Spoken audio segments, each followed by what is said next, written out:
Сәлем, менің атым Дәния болады, егер танымайтын болсаң. Мен кәсіпкермін, 5 жылдан бері блогермін. Менің өмірім негізі осы армандарды жазып, карта мечты жасағаннан бастап өзгере бастады. Примерно 5-6 жыл бұрын бастағанмын, содан бері жыл сайын жасаймын. Болып жүріп, 10 квадраттық кішкентай общагада просто съемный квартираны армандап жүрген адам 2-3 айдың ішінде квантовый скачок жасап, өз үйімді, машинамды алып шетелге шығып, в общем, базовый істелу керек нәрселердің барлығын істеп, қазір өмірге деген құлшынысым артып, әрі қарай сондай прям вдохновениемен жүрген адаммын. Негізі осы техникалардың барлығын мен ауадан алмаймын, білікті мамандардан сатып алып, әртүрлі орыс болсын, қазақ болсын жинақтап, өзім продукт шығарып, оны өз оқырмандарыма символический бағада жыл сайын жаңа жылдың кезінде сататынмын.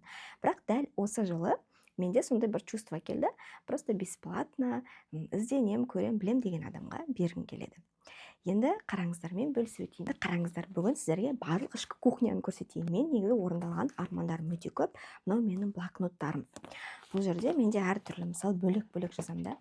Шүкіршілік күнделігі. Кейін мынау обучениеға барғанда полный толтырылған күнделік. Сонда мен шатаспаймын. Тек сол темаға қатысты нәрсені соның ішінен іздейтін боламын. Ал мынау менің армандар күнделігі деп специально сатып алғаным.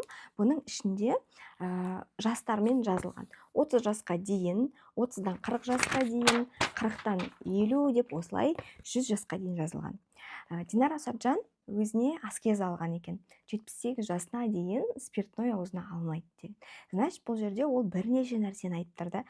Мысалы, тек қана спиртной ішу емес, при этом еще ол сол жасқа дейін жасайтынын миына уже сигнал беріп тұр.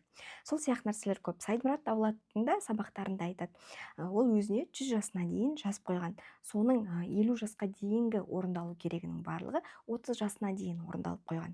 Ол ертерек орындалуы мүмкін. Сондықтан өз өміріңізге өзіңіз программа беріп қойсаңыз болады. Менде де осындай 100 жасқа дейін жазылған бағдарламам бар. Жазып көріңіз, қызықты болады. Уже 50-ден кейін не істеріңді білмей ойланып кетеді екенсің. Барлық арман орындалып қойғанда. Негізі қызық. Так, сосын бұл менде тоже обучение. Именно мышлениеге қатысты обучениялар осының ішінде. Және мен подкасттар көрген кезде, сол подкасттан түйгендерімді заметкеға, арнайы папкаларға, немесе осылай бұрын дәптерге жазатынмын. Прям инсайттар. Құралай ханымнан қандай инсайттар алдым. Келесі Жұлдыз Ақболаттан қандай инсайттар алдым. И уақыт өте келе, сен ол подкастты ұмытып кетесің ғой, біраздан кейін қайта оқып, есіме түсетін сразу сол ключевой моменттермен. Және армандар орындалу үшін негізі басты бір ғана нәрсе бар, ол өте оңай, простой нәрсе. Ол сол нәрсеге шүкіршілік ету, бар нәрсеге. Конечно, айтуға оңай, но мен сіздерге прям дәлелмен көрсеткім келеді. Мен өз бизнесімді бастаған кезде Ice Baby'ді. Менде ноутбукпен ешқандай программа болған жоқ. Карантиннің кезінде мен үйде саттым. Сол кезде өзіме зафиксировать етіп отыру үшін мен жазып отыратынмын. Және сол үйде бастаған кездегі прям 0-0 ақшам бар жоғы өз 1 миллион теңге болатын. Сол 1 миллион теңгеден саудадан әрі қарай айналып 3-4 миллионда ол 20-30 миллионға өсіп кетті. Соны қараңыздар неден басталған. Мысалы, мына жерде жазылған датасы 25 апрель 2020 жыл. Бүгін қараңыздар, Құдайға сан шүкір, қазір қолда 726 мың теңге бар. Сол күндік сауда. Одан кейін 14.05.2020 былай жазғам, астында қайтадан Құдайға 1001 шүкір, рахмет, мындай смайликпен даже, өйткені ол менің сол кездегі эмоциямды көрсетіп тұр. Ең бастысы негізі жазу керек екен деп, жазу емес, эмоцияны сезіну-да. Вау, рахмет, Аллахым рахмет деген қуаныш сезіміші. Қолда 144 мың теңге бар. Қараңыздар, енді салыстырып, мына жерде 726 мың теңге, мына жерде 144 мың теңге. Қандай сауда болса да, менің сол кездегі вау деген сезімім. И солай жалғастыра берген, прикиньте, менде пока программа пайда болғанша. Просто так бүгін мынандай сауда болды деп емес, күн сайын саудама қуану. Және бұны мен бірнеше рет, бір осы айыста ғана емес, осыған дейінгі успешный болған барлық жұмыстарымда жасап келе жатырмын, поэтому это работает. Кейін мен вот осы жерде шындығымды айта берейін да, автоматизация болып кеткеннен кейін мен вообще цифрларды қарамай кеттім, қанша болып жатыр, қандай болып жатыр, мен даже фокусым басқа нәрсеге ауысып кетті да, и прям дәл сол кездегідей шүкіршілік айтпай кетіппін. Сондықтан сол нәрсені қайттан қолға алуды өзім жоспарлап отырмын. Одан кейін қараңыздар, мынау тоже менің сүйікті блокноттарым бірі, полный толған. Бұның ішінде менің біраз прям тарихым бар. Өйткені 2022-23 жылдан бастап барлығы жазылып жатыр. Мысалы, қараңыздар, ревизия 2023. Енді мынандай нәрсені айтқым келеді. Қазір бүкіл әлем шулап жатыр да, армандар картасын жаса, визуализацияла, үйт деп. Бірақ негізі адам сол жаңа нәрсеге көшпей тұрып, ескі нәрсені жауып, есігін галочка қою керек. Істеймін немесе істемеймін деген сияқты. Сол үшін Абай атамыз айтқандай, өзіңе айына бір рет, жоқ дегенде аптасына бір рет, хотя бы бір өз-өзіңе есеп берші деп. Өйткені мида хаос болып кетеді шынымен де.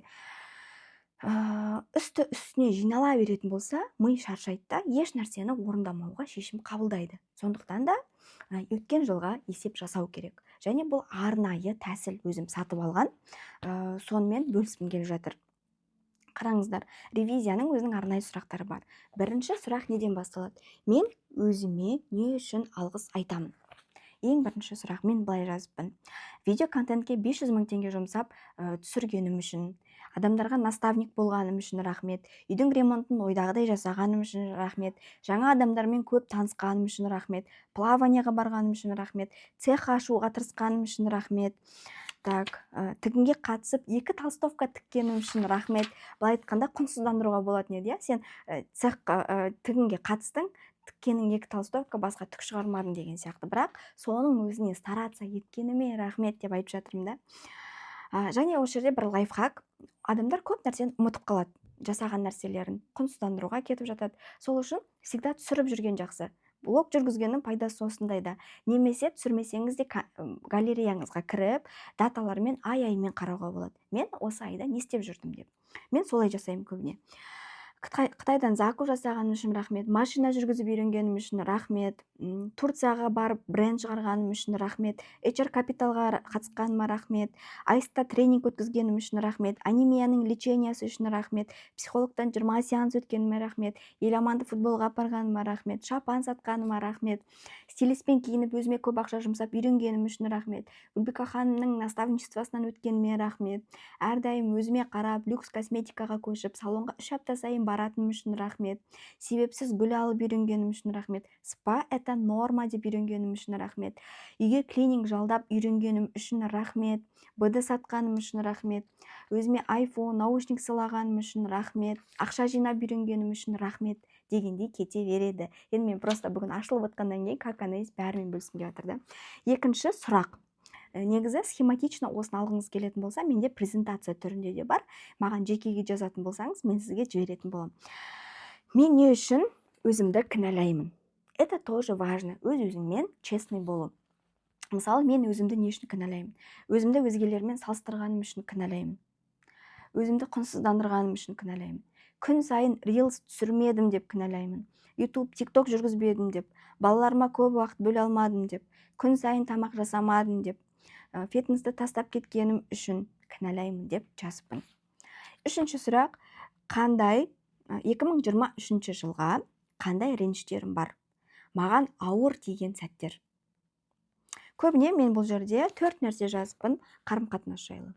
Қайын-сіңліммен конфликттер болғаны үшін, туыстарымды үйге келгенде дұрыстап күтіп ала алмағаным үшін, ата-анаммен жиі сөйлесіп тұрмайтыным үшін және айжігітпен ұрысқан кездер деппін. Бұл бірақ 23 жылы жазылған нәрсе. Енді сіздерге күшті вау нәрсе айтайын. 2025 жылды мен кеше ойша қорытындылап отырып, мынандай нәрсеге келдім. Аллахқа шүкір, менің қарым-қатынасым дұрысталды. Жақындарыммен, ең жақындарыммен. Мені қазір ең жақындарым триггерить етпейді. Вот это вот счастье тоже. Бұл нені білдіреді? Мен өзіммен жұмыс жасағанның белгісі. Негізі басқа да бір адамдармен қарым-қатынаста проблема болып жатса, значит ол адамнан емес, ол менен. Ол адамның бойындағы ұнамай тұрған нәрсе менің триггерім, ол менің ішімде бар. Ал өзіңмен жұмыс жасау ең үлкен жұмыстың бірі. Жүрегіңе тыныштық беретін, бақыт сезімін сыйлайтын. Сондықтан мен бұны тоже жетістік деп қараймын. Егер мен бұны 23-ші жылы осылай өзіме ұнамаған сәттер деп жазбайтын болсам, мүмкін мен бұнымен жұмыстанбайтын да едім ба. Сондықтан ревизия жасау сондай маңызды да. 4-ші сұрақ, нені өзгертер едіңіз? Туыстарымды қабылдайтын едім, қалай бар солай. Отырып сөйлесетін едім, өз границамды қойып үйренетін едім. Барлық нәрсені Аллах разылығы үшін жасайтын едім. Реально осындай жағдайға өзгерді. 5-ші сұрақ, осы жылдан қандай сабақ алдың? Сабақтарымды оқысам енді просто вау. Мойындау кайф. Бәрін адам разылығы үшін емес, Алла разылығы үшін жасау. Не осуждать никого, өйткені ол басыңа келмейінше өмірден өтпейсің. Мен демеу, а то минусқа кетесің. Айналаң сенің айнаң. Алланың алдында бәріміз теңбіз. Уровень норманы көтеру, ол мышленияны өзгерту. Шектеу жоқ, бәрін сата беруге болады. Жеңіл болу, қыдыруға, путешествияға. Қымбат сату үшін сервис жасау керек. Ақша жинаған адам ғана бай. Күшті да, менің 11 инсайтым. Енді әрі қарай уже өзіңмен қатысты сұрақтар кетеді. Мені не нәрсе қуантады?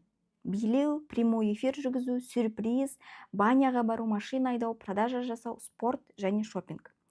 7-ші сұрақ, қалай жиі жасап тұра аламын? Уже жоспарға қарай плавно өтіп жатыр. Өзіме примерно қойып жатырмын. Аптасына хотя бы 1 рет бей. Прямой эфир айына 2 рет өткіз. Баняға аптасына 1 рет бар. Машинаны күнде жүргіз, продажаны күнде жаса деп. 8-ші сұрақ, менің энергиямды не төмен түсіреді? Үйдің шашылып жатқаны, жоспарсыз жүру, негативный адамдар, әдемі емес жер, ұйқымның қанбауы, шашылған үй, 2 рет жазыппын, көп жұмыс, жоспар, жөнделмеген, сынып қалған заттар.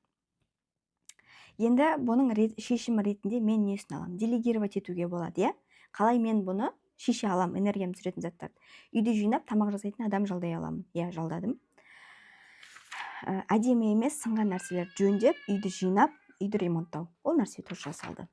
Қазір просто үйде кайфую, Отбасылық мақсаттар деп бөліп алуға болады. Сосын саяхаттық жоспар. Мысалы, қараңыздар, саяхаттық жоспарды оқып берейін. Апрель айында умраға деп бардық.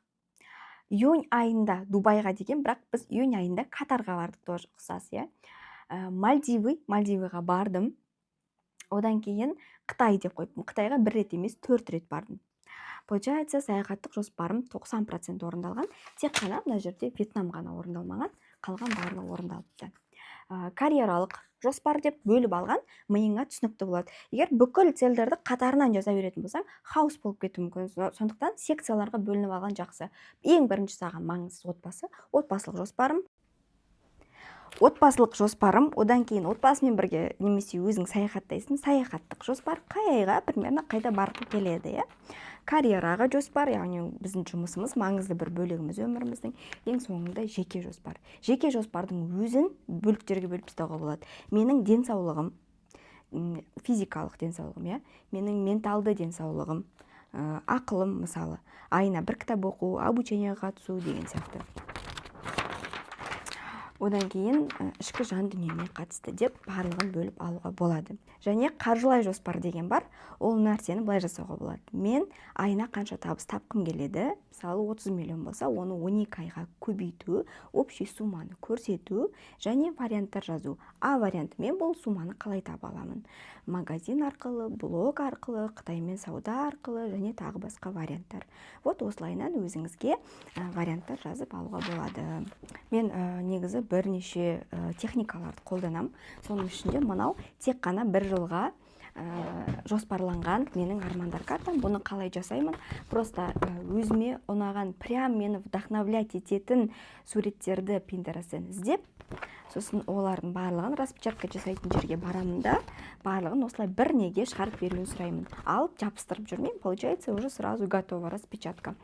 Мына жерде мен баланы неге әкелуім, қанша мен осындай фотосессия, машина алуым салонын, машинды жүргізіп келе жатқаным, умраға қатысқаным, мына жерде зум эфирларды өткізгенім, одан кейін Мальдивыйға барғаным, магазинімнің іші осындай. Көбіне машинаны армандағанмын, Lexus әлі орындалған жоқ. Менің арманым жақсы қарым-қатынас, команда. Прикиньте, даже мен Адидасты армандағам ғой. Өйткені соған дейін оригинал кәдімгі не разрешала, и осы жолы полный менде комплектация. Дәл осындай фотосессия менде бар. Сондықтан бұл менің бір жылдық кәдімгі армандар картам болатын. Неге бір жылдық деп отырмын? Мысалы, самолет, джет армандауың мүмкін да, жеке самолетым деп. Бірақ сен оны реалистично, точно білесің, что мен оны осы жылы алмайтынды да. Кішкене приземленно ойлану үшін бір жылдыққа осындай кішігірім, прям қазір осы жыл орындай аламын, орындағым келеді деген, вау деген армандарымды солай жабыстырамын. Енді ревизияны жасап болғаннан кейін, мүмкін келесі күні, мүмкін сол күні бірден жаңа армандарға көшсеңіз болады. Жаңа армандарды жоспарлау кезінде ең басты нәрсе адамның состояниясы. Негізі состояние — это все. Сенің состояниең қандай, үйдің аурасы сондай болады. Әсіресе әйел адамның состояниясы важно. Ол балаларының полиясына әсер етеді, күйеуіне әсер етеді. Және бизнесің қалай жүріп жатыр, ол сенің состоянияңның белгісі тоже. Адамдармен қарым-қатынасың, инстаграмыңның жүруі, жүрмеуі тоже барлығы осыған байланысты, иә? Ал енді сұрақ, состоянияны қалай көтеріп, қалай әрдайым жақсы етіп жүруге болады? Ең бірінші, ол сенің өз-өзіңе риза болуың. Сен қай кезде өз-өзіңе риза боласың, егер өзіңе берілген уәделерді уақытында орындасаң. Былай айтқанда, сенің өз-өзіңе беретін бағаң ғой. Сен өзіңе уәде бересің, ертеңнен бастап ерте тұрам, спортқа қатысам, арықтаймын, биге барамын, көп ақша табам, инстаграм жүргізем, үйтем, бүйтем деген сияқты. Бірақ күн сайын сол уәдені орындамай, өзіңді сатып кетіп жататын болсаң, онда өзіңе деген сенімділігің шкаласы түсе береді. Өзіңе деген сенімділігің төмен болса, ол бүкіл айналаға сезіліп тұрады, және сенің состоянияң да соған байланысты түсе беретін болады. Сондықтан ең бірінші осы нәрселерден бастау керек. Және адамның өзіне сенімділігі қай кезде мықты етіп артады, өзіне галочкалар қойған кезде, жаңағы айтқанымдай, істеген нәрселеріңді прям дневник успеха арнап заметкеде жазып отыру керек. Мен осы айда осыны істедім, молодецпін мен үйіме ремонт істеп тастадым, мен молодецпін. Мен биге қатысып жүрмін, мен спортқа барып жүрмін, мен дұрыс тамақтанып жүрмін деп, өзің жасап жатқан нәрселерге өзің галочка қойсаң, өзіңе деген сенімділігің арта беретін болады. Және состоянияны дағы бір мықты қалпына келтіретін нәрсе ол тыныштық. Осы 21 ғасырдағы ең дефицитный нәрсе және миға ауадай керек нәрсе деп айта аламын. Өйткені қараңыздар, біз үнемі телефондамыз, немесе бір адаммен сөйлесіп жатамыз, фоново телефон, музыка бір нәрсе тұрады. Тыныштықта қалу прям роскош болып қалды. Негізі біздің миымыз 73% судан тұрады. Сондықтан ұйқыдан тұра сала су ішу керек, және суға программа айтуға болады. Мен өзімнің миымның жақсы жақтарын іске қосып жатырмын деп. Жалпы қандай болғың келеді, сол нәрсені суға айтып суды ішуге болады. Бұл да бір техника. Енді жасамау өзіңіз білесіз. Одан кейін қалған 23% адамның миы майдан тұрады екен. Ол деген сөз сағат таңертең күндізгі 12-ге дейін міндетті түрде кәдімгі жануар майын жеу. Әрі қарай ең басты миға керек нәрсе ол тыныштық. Тыныштық болу үшін былай техника жасауға болады. Телефон барлығын өшіріп тастап, кәдімгі басқа бөлмеге шығарып тастап, будильник қойып, 30 минут бойы бір жерге қарап отыру. Әртүрлі ойлар келеді, оларды қабылдайсың, уақыт өткізесің. Просто өзіңмен өзің болу. Сол кезде адамда бақыт гормондары бөлініп, осы сәтке оралып, кайф сезімі келеді. Осындай кезде адамның басына күшті идеялар келеді. Армандар картасын жасамас алдын, осындай нәрсені жасап алсаңыз болады. Жалпы күніне бір рет осы нәрсені жасап тұруға рекомендую. Енді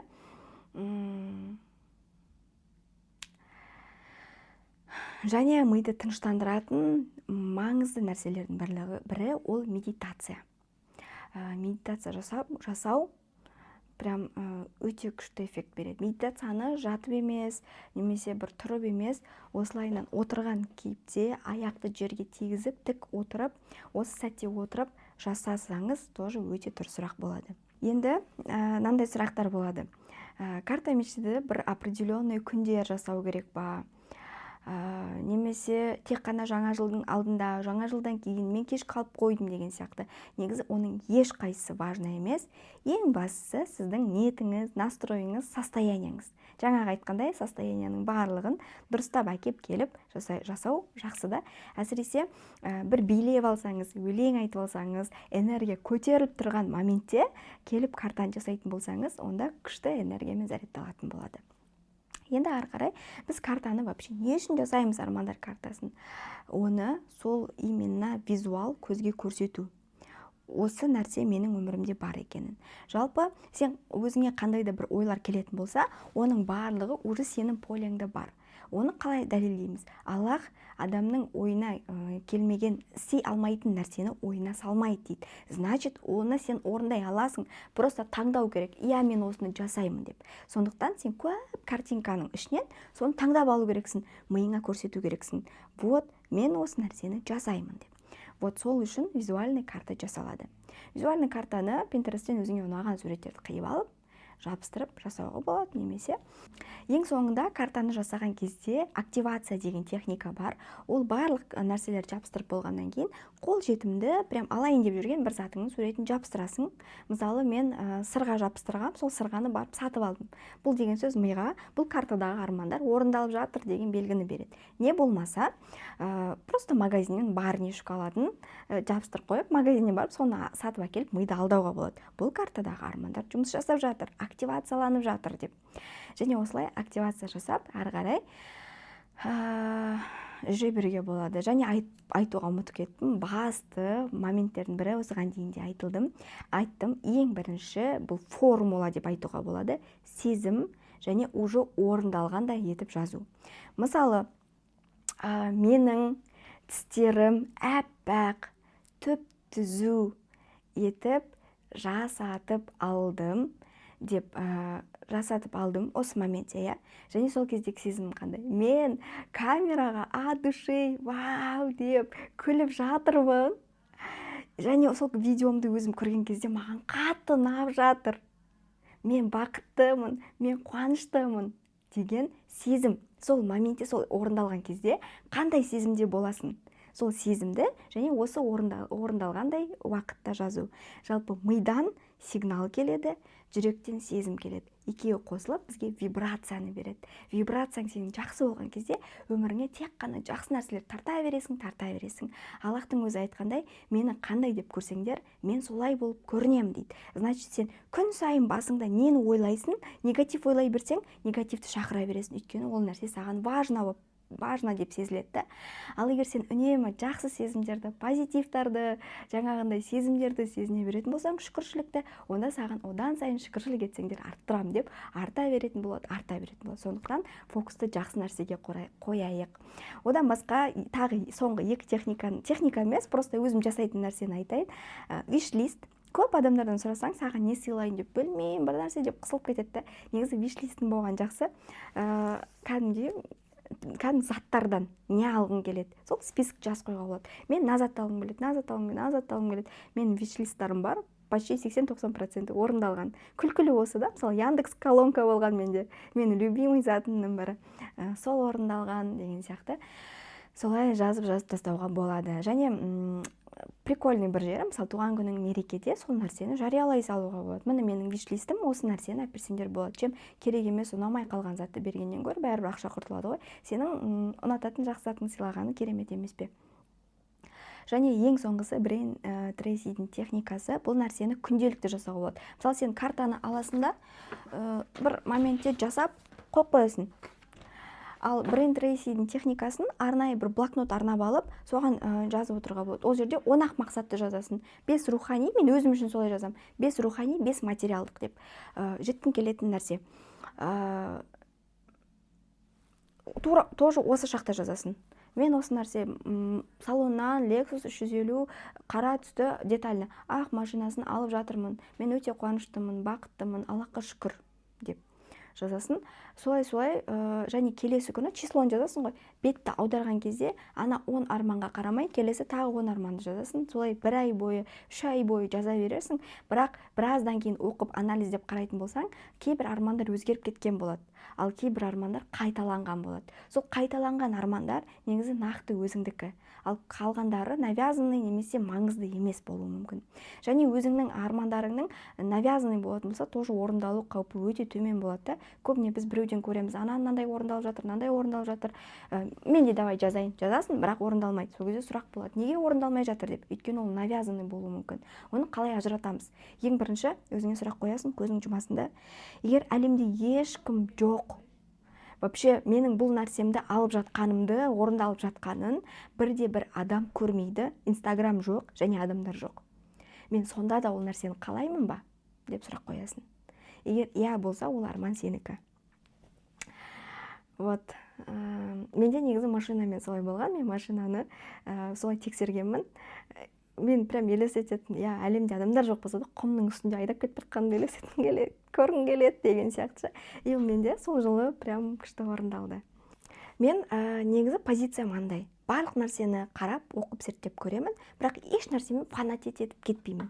Осы жылы бір жаңа техника жасап жатырмын. Бұл мындай армандар картасы. Бұл негізі басқа нәрсенің рамкасы болған, өзім салып қойдым. Мына жерде адамның басы сияқты бейнеленген, соған қарай барлығы өтіп кіріп жатыр деп. Отбасы, жаңа саяхат, карьера деп бөлінген барлығы. Осылайынан жабыстырып тастадым. Енді бұл визуал образды басқа жеткізу. Оны әртүрлі етіп жасауға болады. Бұл жерде бастысы адамның шүкіршілік состояниясы. Сондықтан осындай жақсы состояниеде көбірек жүріңіздер деген 2026 жыл сіздерге масштаб жылы болсын деген ниеттемін. Назар қойып тыңдағандарыңызға рахмет. Барлық армандарыңыз орындала берсін.